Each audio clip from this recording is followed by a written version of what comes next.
بسم اللہ الرحمن الرحیم۔ السلام علیکم دوستو، میں ہوں احمد عثمان اور آپ دیکھ رہے ہیں سعدی وائس یوٹیوب چینل۔ ایک حسین نوجوان کا سبق آموز واقعہ۔ ایک بزرگ فرماتے ہیں کہ میں ایک سال سخت ترین گرمی کے زمانے میں حج کو چلا۔ لو بڑی شدت سے چلتی تھی۔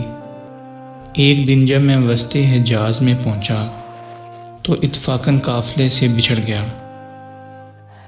اور مجھے کچھ غنودگی سی آ گئی، اور جب آنکھ کھلی تو اس جنگل میں پایا، اور جب آنکھ کھلی تو اس جنگل بیابان میں ایک آدمی نظر آیا، تو میں جلدی اس کی طرف چلا تو دیکھا کہ ایک کمسن لڑکا تھا جس کی داڑھی بھی نہ نکلی تھی اور اس قدر حسین کہ گویا 14ویں رات کا چاند ہے، بلکہ دوپہر کا سورج اس پر ناز و نعمت کے کرشمے چمک رہے ہیں۔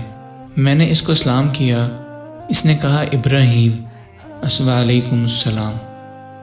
میرا نام لینے پر مجھے انتہائی حیرت ہوئی اور مجھ سے سکوت نہ ہو سکا۔ میں نے بڑے تعجب سے پوچھا کہ صاحب زادے، تجھے میرا نام کس طرح معلوم ہوا؟ تو نے تو مجھے کبھی دیکھا بھی نہیں۔ کہنے لگا ابراہیم، جب سے مجھے معرفت حاصل ہوئی میں انجان نہیں بنا، اور جب سے مجھے وصال نصیب ہوا کبھی فراق نہیں ہوا۔ میں نے پوچھا اس سخت گرمی میں اس جنگل میں تجھے کیا مجبوری کھینچ لائی؟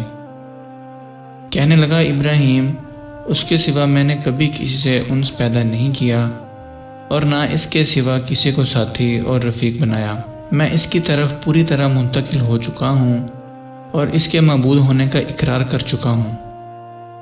میں نے پوچھا کہ تیرے کھانے پینے کا ذریعہ کیا ہے؟ کہنے لگا محبوب نے اپنے ذمے لے رکھا ہے۔ میں نے کہا خدا کی قسم، مجھے ان اوراز کی وجہ سے جو میں نے ذکر کیے تیری جان کے ہلاک ہونے کا اندیشہ ہے۔ تو اس نے روتے ہوئے کہ اس کی آنکھوں سے آنسوؤں کی لڑی موتیوں کی طرح سے اس کے رخساروں پر پڑ رہی تھی۔ چند شعر پڑھے جن کا ترجمہ یہ ہے: کون شخص ڈرا سکتا ہے مجھ کو جنگل کی سختی سے، حالانکہ میں اس جنگل کو اپنے محبوب کی طرف چل کر قطع کر رہا ہوں اور اس پر ایمان لا چکا ہوں۔ مجھ کو بے چین کر رہا ہے اور شوق ابھارے لیے جاتا ہے، اور اللہ کے چاہنے والا کبھی کسی آدمی سے نہیں ڈر سکتا۔ اگر مجھے بھوک لگے گی تو اللہ کا ذکر میرا پیٹ بھرے گا، اور اللہ کی حمد کی وجہ سے میں پیاسا نہیں ہو سکتا، اور اگر میں ضعیف ہوں تو اس کا عشق مجھے حجاز سے خراساں تک لے جا سکتا ہے۔ تو میرے بچپن کی وجہ سے مجھے حقیر سمجھتا ہے۔ اپنی ملامت کو چھوڑ، جو ہونا تھا ہو چکا۔ میں نے پوچھا تجھے خدا کی قسم اپنی صحیح عمر بتا کیا ہے؟ کہنے لگا تو نے بڑی سخت قسم مجھے دے دی جو میرے نزدیک بہت ہی بڑی ہے۔ میری عمر 12 برس کی ہے۔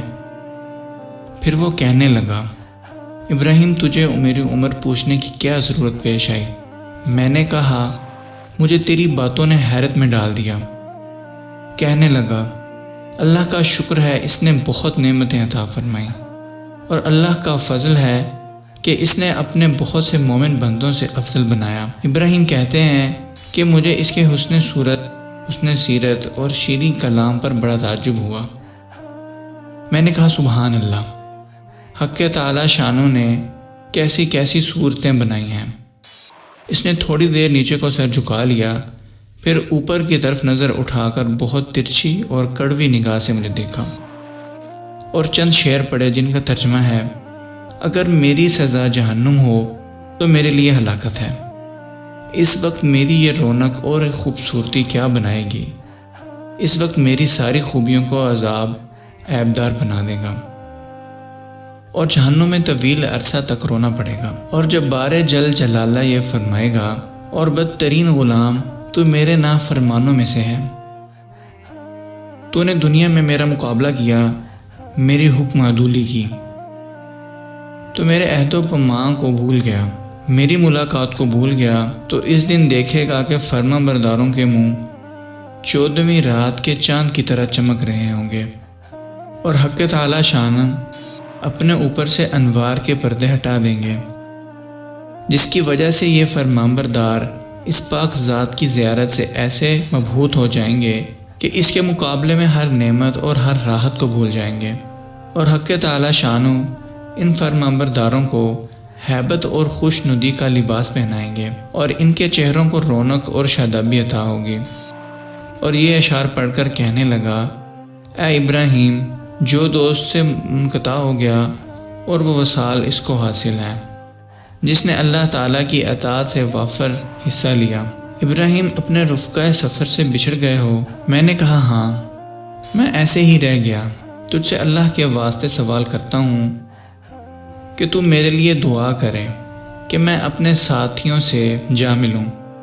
میرے اس کہنے پر اس لڑکے نے آسمان کی طرف دیکھا اور کچھ آہستہ آہستہ زبان سے کہا کہ مجھے اس کے ہونٹ حرکت کرتے ہوئے معلوم ہوئے۔ اس وقت مجھے دفن نیند کا جھونکا سا آیا، بے ہوشی سی ہوئی۔ اس سے جو میں نے افاقہ پایا تو قافلے کے بیچ میں اونٹ پر اپنے آپ کو پایا، اور میرے اونٹ پر جو میرا ساتھی تھا وہ مجھ سے کہہ رہا تھا، ابراہیم ہوشیار رہو، سنبھلے رہو، ایسا نہ ہو اونٹ پر سے گر جاؤ۔ اس لڑکے کا مجھ کو کچھ پتہ نہ چلا کہ وہ آسمان پر اڑ گیا یا زمین کے اندر اتر گیا۔ جب ہم سارا راستہ طے کر کے مکہ مکرمہ پہنچ گئے اور میں حرم شریف میں داخل ہوا تو کیا دیکھتا ہوں کہ وہ لڑکا کعبہ شریف کا پردہ پکڑے ہوئے رو رہا ہے اور چند شعر پڑھ رہا ہے، اور جن کا ترجمہ یہ ہے، میں کعبہ کا پردہ پکڑ رہا ہوں اور بیت اللہ کی زیارت بھی کر رہا ہوں، لیکن دل میں جو کچھ ہے اس کو اور راز کی بات کو تو خوب جانتا ہے۔ میں بیت اللہ کی طرف پیدل چل کر آیا ہوں، کہیں سوار نہیں ہوا، اس لیے کہ میں باوجود اپنی کم سنی کے فریفتاً عاشق ہوں، میں بچپن ہی سے تجھ پر مرنے لگا ہوں، جبکہ میں عشق کو جانتا بھی نہیں تھا۔ اس کے بعد وہ بے اختیار سجدہ میں گر گیا اور میں دیکھتا رہا۔ اس کے بعد میں اس کے پاس گیا اور اس کو ہلایا تو وہ انتقال کر چکا تھا۔ ابراہیم رحمۃ اللہ علیہ کہتے ہیں کہ مجھے اس کے انتقال کا بڑا سخت صدمہ ہوا۔ میں وہاں سے اٹھ کر اپنی قیام گاہ پر آیا اور اس کے کفن دینے کے لیے کپڑا لیا اور مدد کے لیے ایک دو آدمی ساتھ لیے اور وہاں پہنچا جہاں اس کو مردہ چھوڑ کر آیا تھا، تو اس کی نعش کا کہیں پتہ نہ چلا۔ وہاں دوسرے حاجیوں سے دریافت کیا مگر کسی کو بھی پتہ نہ تھا کہ کسی نے اس کو دیکھا، تو میں سمجھا کہ اللہ تعالیٰ نے اس کو لوگوں کی آنکھوں سے پوشیدہ فرما رکھا تھا۔ میں وہاں سے اپنے قیام گاہ پر واپس آ گیا اور مجھ کو غنودگی سی آ گئی، تو میں نے اس کو خواب میں دیکھا کہ وہ ایک بہت بڑے مجمع میں ہے اور سب سے پیش ہے، اور اس پر اس قدر نور چمک رہا ہے اور ایسے عمدہ جوڑے ہیں کہ ان کی صفت بیان میں نہیں آ سکتی۔ میں نے اس سے سوال پوچھا کہ تو وہی لڑکا ہے؟ کہنے لگا میں وہی ہوں۔ میں نے پوچھا کیا تیرا انتقال نہیں ہوا؟ اس نے کہا ہاں ہو گیا۔ میں نے کہا میں نے تجھے تجہیز و تکفین کے لیے بہت تلاش کیا، کہیں پتہ نہ چلا۔ کہنے لگا ابراہیم سن، جس نے مجھے میرے شہر سے نکالا اور اپنی محبت میں فریفتہ کیا اور میرے عزیز و اقارب سے جدا کیا، اسی نے مجھے کفن دیا اور کسی دوسرے کا محتاج بننے نہیں دیا۔ میں نے پوچھا کہ حق تعالی شانو نے مرنے کے بعد تیرے ساتھ کیا معاملہ کیا؟ اس نے کہا اللہ جل شانو نے مجھے اپنے سامنے کھڑا کیا اور فرمایا کہ تو کیا چاہتا ہے؟ میں نے عرض کیا الہی تو الہی مقصود ہے اور تیری ہی مجھے آرزو ہے۔ فرمایا کہ بے شک تو میرا سچا بندہ ہے اور جو تو مانگے اس کے لیے کوئی رکاوٹ نہیں۔ میں نے عرض کیا کہ میں یہ چاہتا ہوں کہ میرے زمانے کے تمام آدمیوں میں میری سفارش قبول فرما لے۔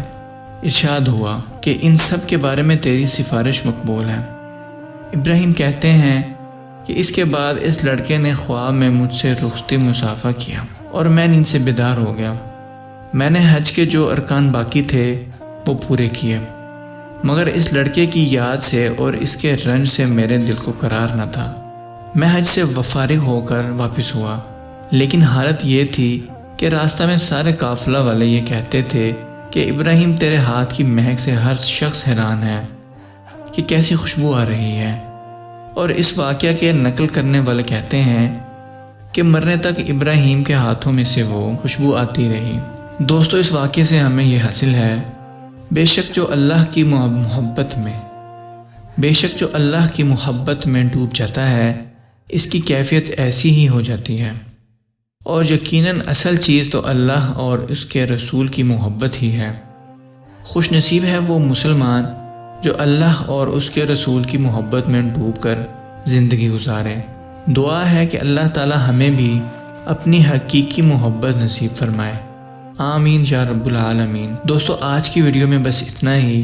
اگر آج کی ہماری ویڈیو آپ کو اچھی لگے تو اسے شیئر کیجئے اور لائک کیجئے، اور ہمارے چینل کو سبسکرائب لازمی کیجئے۔ بہت شکریہ، جزاک اللہ۔